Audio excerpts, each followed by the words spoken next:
Hello and welcome to another YuGiOh video, and today we're going to be taking a look at post-eternity code Orcust, including the all-powerful new Girsu.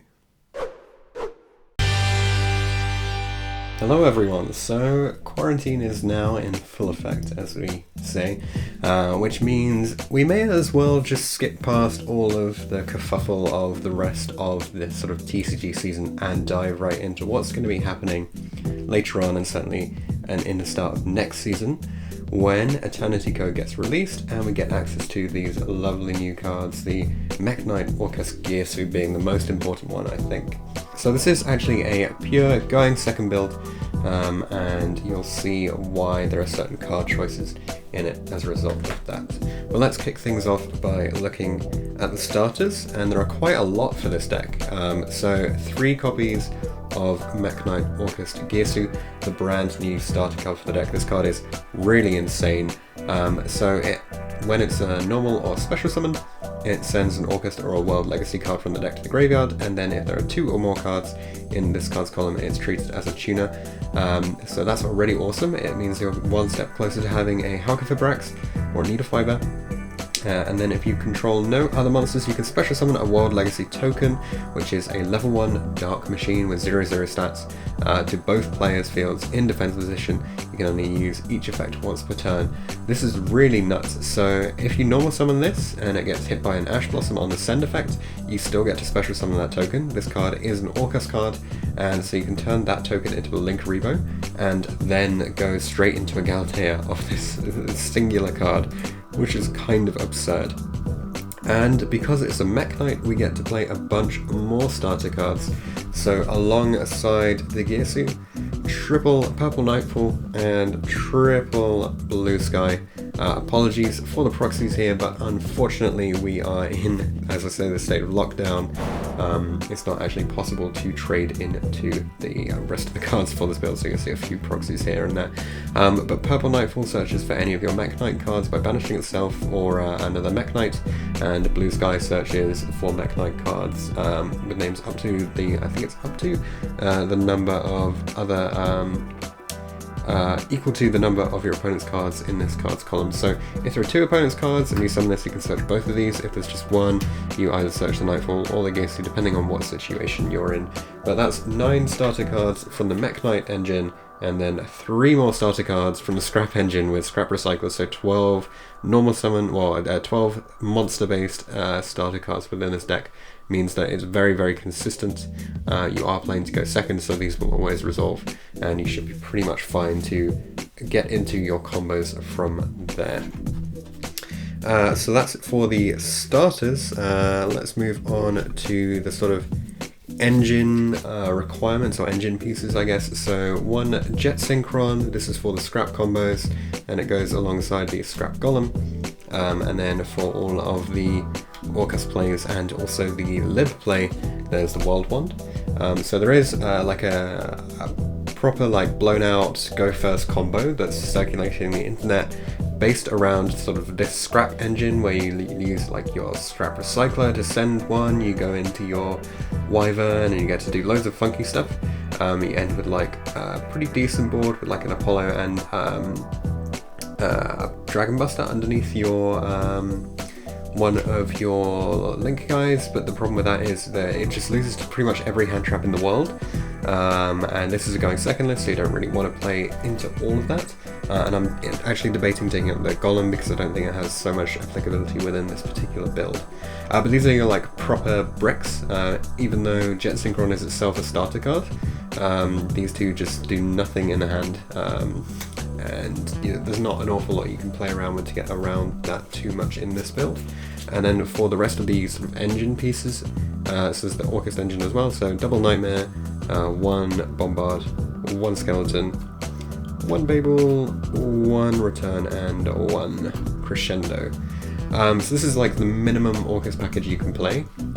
Quite a lot of people are trying to play 2 Skeleton, 3 Nightmare, which makes more sense when you play a higher Bombard count, or when you play triple Return, or when you play triple Allure. However, Allure doesn't really fit into this deck because all of your Mekk-Knight cards are light. So you're just sort of trying to resolve those to get into your Girsu as a starter card. in which case it makes less sense to play the like lots of draw power around the Orcust names. So return is really not so very good in this particular build, and even then, if return was actually a live card more often, playing this into a board that already exists doesn't generate a lot of advantage because people just negate it. So it's not the best card to actually have in this deck. It's much better to minimize this engine as much as possible. That's the Orcust engine. And then for the extenders, so Gizmek is the most generic extender, the one you can just always summon. Full Lich gives you access to other extenders or to actually start your plays going. Monster Reborn is very similar, you know, it's just a revival spell. Succession is for combos with Lib. Reasoning, I think not enough people are playing this one. It did pick up popularity in the UK metagame when Orcust Sky Striker was a deck. And it's really good in this deck because really nobody's able to tell what level you're going to be summoning. These are all just such varied levels. Even amongst the Mekk-Knights, the blue and purple are actually different levels. So it's very hard for people to actually guess what you're going to be summoning off the reasoning. And even if it doesn't actually summon anything, it's going to send something, which is almost always really, really strong. Then, as I said, this is going second build, so Pancratops and Mind Control are two of the strongest going second cards available. New ban list, so only one of this, unfortunately, but that's just sort of the life we live at the moment. So that's it for the extenders. Not very many, just the sort of 7, and this is very circumstantial. These are a little bit circumstantial, but not super because you're just going second anyway. And if your opponent's deck doesn't put up a threat that Pancratops or Mind Control can deal with, then you're probably going to be fine because this deck grinds like crazy anyway. And then the rest of the deck is for breaking the sort of super impressive boards that everyone else is establishing through these crazy turn 1 combos. So one of the best ones is Evenly Matched. Is not just for the back row decks anymore. Quite a lot of decks establish themselves in a way that can be outed by Evenly and can't be outed by like Lightning Storm and such. Especially with Shaddoll being a key part of the meta, you get to banish everything, so you're absolutely fine there. Even if they leave the window, the fact that you could just summon one of your big Mekk-Knight makes it fine for this particular deck. On top of that, triple Dark Rule No More and triple Lightning Storm are sort of the big names. So Dark Rule No More sort of came into this deck following its popularity in Spiral Go second builds. Absolutely, it's insane that you can shut off your entire opponent's board, make your combo go live, and then leave them in a rather dismal position. Quite a lot of this deck is sort of established in a way that gets rid of your opponent's cards, so Dark Rule No More is absolutely fine to leave them all up. As long as they're doing nothing, you just break apart their board with like your Girsu and stuff anyway. Lightning Storm is kind of the opposite. It attempts to do the actual breaking itself. Very good, obviously, against the slower, like spell and trap based decks. But even against the monster based decks, there aren't very many that offered lots of protection from destruction. If you do play against like an Orcust mirror match, it's a bit weird. But when you're playing against like Shaddoll, if you get rid of everything apart from one window, then you're absolutely fine, so you don't really worry too much. Otherwise, you can just get rid of the back row, because often the back row is like the set El Shaddoll, so if you bait that out first, then at least you know. And it puts you in a very strong position even against that matchup. And the final 2 cards in this main deck are 2 copies of Reijin, the multi-dimensional kaiju. You have to play a kaiju to out the insane boards that exist at the moment, and this is just the best one for this deck because it is dark. Very simple there. On to the extra deck then. So the Orcust engine is 2 Dingirsu, 2 Galatea. You can't fit the third one into this deck, and the Longirsu. I have debated trying to fit the third Galatea, but it doesn't seem justified because the game never lasts long enough for the third one to actually come about. It seems like a much better option to just play the 2 for this deck and fit in some extra utility. 2 Dingirsu is absolutely necessary. Longirsu is just the best removal that this deck offers outside of like Lib. So 100% would play all of these. I don't think there's optionality to change the ratios in any of those cards for this deck. Then after the sort of Orcust engine, there's the semi-starter cards, so Link Rebo, Halkrex, and Scrap Wyvern.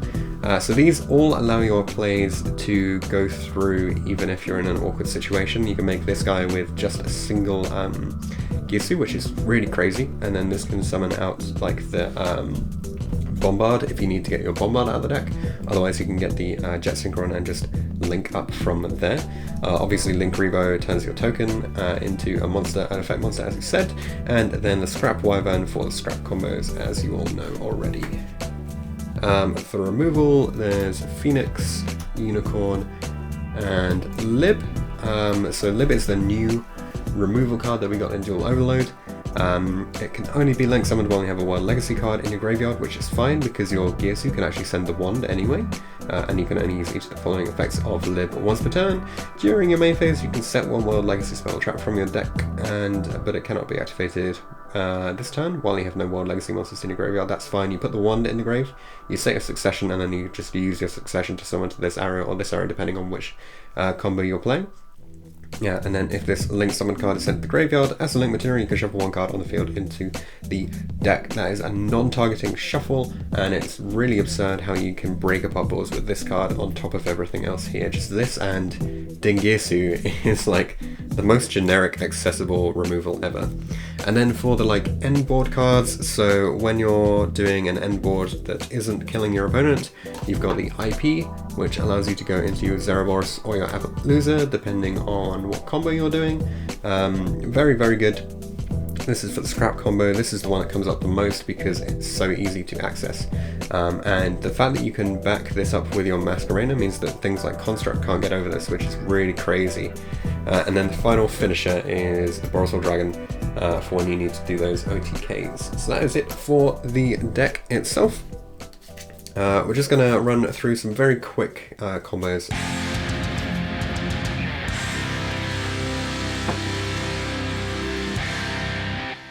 So first up is the basic I drew Mekk-Knight, Orcust, Girsu, and nothing else playable combo. It's very simple. Normal summon the Girsu, use its effect to send a nightmare to the graveyard, and then use its other effect to summon out a token. You then link this token into a Linkaribo, and you can link these two into your first Galatea. So Galatea will hit the board, and will then use the effect of the Orcust Nightmare, banish itself in order to send an Orcust Symbol Skeleton to the graveyard. We're then going to turn this Galatea into a Girsu, using the Girsu to attach a Nightmare here. Now, because Mekk-Knight Orcust Girsu is an Orcust card, we can banish the Symbol Skeleton to resummon this guy. His effect is only once per turn though, and then link these two into the second Galatea. This Galatea will then put back the skeleton to be live in the following turn, and you're going to replace it with the Orchestrated Babel if that is your preference, as generally tends to be. Set it, activate it, and then during your opponent's turn you now have the ability to go ham with your Nightmare now live, which can boost this one up and send back that skeleton in order to make the Girsu live again. So because this is a blind going second build, sometimes you do want to get some removal, and Mekk-Knight Orcust Girsu actually gives you 2 spots of removal instantly. So let's just show you how this goes. Normal summon the Girsu, use its effect to send a World Wand to the grave. We're not going to get access to much of the Orcust extra deck this time around. Then use the second effect to summon out a token. Now if your opponent has other stuff in this column and you've actually got 2 other cards in this column, you can actually turn this into a tuner now and extend massively through Hugfibrax. But since we're not in that scenario, we're going to just link this Perry token and this Girsu off in order to summon out Lib the World Key Blade Master. So Lib's effect will then be able to activate because we have a World Legacy card in the grave, which will set our World Legacy Succession to the field. We can then just activate it, summon back the Girsu, put this guy in the graveyard, and then link these 2 off in order to summon a Galatea. Now when we do this, this triggers the effect of this Lib, which will shuffle non-targeting any card on the field into the deck. So that's the first spot of removal, and then obviously the second spot of removal is just simply turning this Galatea into a Girsu and getting rid of a second card. Now unfortunately this doesn't actually set up any of your future plays because you don't have any Orcust cards available in the graveyard, but it does remove 2 cards and give you a 26 body, which is pretty awesome, plus you have this little bit of protection with a card underneath this Girsu too.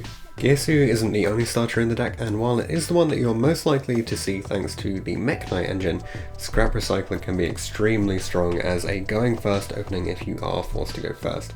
So what I'm going to show here is a basic Scrap Recycler combo with one spell or trap or special summon that goes alongside it and a discard. So this is just sort of what we're going with. Now you may have seen various other versions of this combo using Union Carrier to equip the Buster, which can be considered more of a sort of blowout. However, alongside that, a lot of people should be playing removal for that Buster anyway, stuff like main deck spell or trap removal. So I don't really value that version of the combo so much. I'd rather play a deck without that brick involved in it. So although this deck does have some bricks, this is a combo that you are able to play without having to play that extra one. So very simple, start off with normal summon the Scrap Recycler and use its effect to send the Jet Synchron to the graveyard. That's where this discard comes in. We're going to discard a random card and send it, and special summon this guy. We're going to go for the first link summon into the Eclipse. Let's put the Banish card down here actually. Summon the Scrap Wyvern, here we go. With this card set, then we can use Scrap Wyvern to summon back the Recycler and destroy it. This will then trigger the effect of Wyvern. Now, for KDE EU territories, you can actually trigger the Scrap Recycler here. However, since the OCG has moved away from this ruling, and we're heading more towards North American rulings, I'll just show the combo where we don't trigger that effect. So the Wyvern will trigger, allow us to special summon the Scrap Golem and then destroy the other card, like that. The Golem can then summon back the Recycler, and this Recycler can send World Legacy Wild Wand from the deck to the graveyard. We're now in a position to link summon into Lib once again. Lib will then get to trigger its effect and set the World Legacy Succession, which will of course activate pretty much immediately to bring back the Golem. And that Golem can then bring back the Recycler and trigger it once again. This time we're going to send the Nightmare. Now before we go into any of the Orcust cards, we do want to access some of the extra deck. There are tons of variations from this point onwards as to where you actually want to go. I'm just going to show you the sort of basic one, which is to link these two into the Appaloosa, and then from here you can use the Nightmare, which will send a Skeleton. And now you can use the Wand, which will bring back that Nightmare. And with those guys all on the field, you can link these two into your Galatea. And then after that, we've got everything here. Okay, yep. Cool, we're going to use the Galatea to reset this and give us access to the Babel. Here we go. Babel, just set and activate as per usual. We're then gonna turn the Galatea into a Girsu, which can attach this Jet Synchron. Now you can alternatively choose to attach the Wand to recycle your Orcust cards. I've decided to attach the Jet Synchron here because this means we have access to the Needle Fiber in the following turn, and it means that any dead cards left in the hand can be discarded for the Jet Synchron. So this is the sort of pros and cons of the two options available here. These two can link into an IP Masquerena, and then you can revive the Galatea by banishing the Symbol Skeleton. So now what we have is a Babel, which makes this Galatea live, as well as making this Nightmare live during the opponent's turn. We have 2 negates on the Apollo and an IP Masquerena. This is really strong because it means you have options like you can use the Masquerena, chain the Galatea, and chain the Nightmare.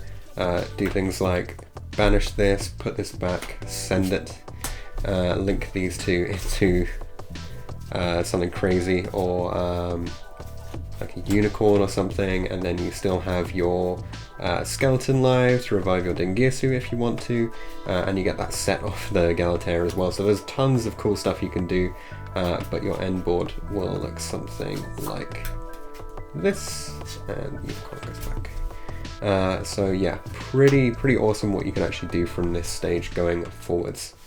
Thanks very much for watching this Go Second Mekk-Knight Orcust list. Let me know if you're interested in seeing a duel video, in the comments section. I'm thinking about potentially pitting this against the updated version of Shadol with the Verte Anaconda in it and the Invoked engine as well. Let me know if you guys are interested in seeing that, and thanks very much for watching. I'll see you guys in the next video.